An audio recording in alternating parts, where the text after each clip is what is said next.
ধামরাইয়ে শিশু জিসানকে বলাৎকার ও শ্বাসরোধে হত্যার ঘটনায় আলামিন নামের এক যুবককে গ্রেপ্তার করেছে র্যাব। র্যাব 4-এর company commander lieutenant Rakib Mahmud Khan জানান, মাদকের টাকার জন্য জিসানকে চকলেটের লোভ দেখিয়ে জঙ্গলে নিয়ে যায় আলামিন। এরপর তার গলায় রূপার চেইন খুলে নেয়। ঘটনাটি জানাজানি হওয়ার ভয়ে পরে জিসানকে শ্বাসরোধে হত্যা করে। সোমবার বিকেলে মৃতদেহ উদ্ধারের 3 ঘন্টার মধ্যে আলামিনকে ধামরাইয়ের কালামপুর থেকে গ্রেপ্তার করা হয়। ধামরাইয়ের কালামপুর বাজার এলাকায় ভাড়া বাড়িতে বাস করত জিসান।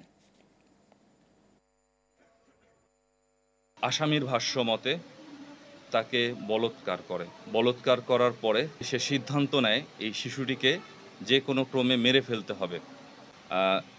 একটা রশি থাকে প্যান্টের সাথে, ছোট শিশু, ওই রশিটা খুলে ভিকটিমের গলায় পেঁচিয়ে শ্বাসরোধ করে হত্যা করে।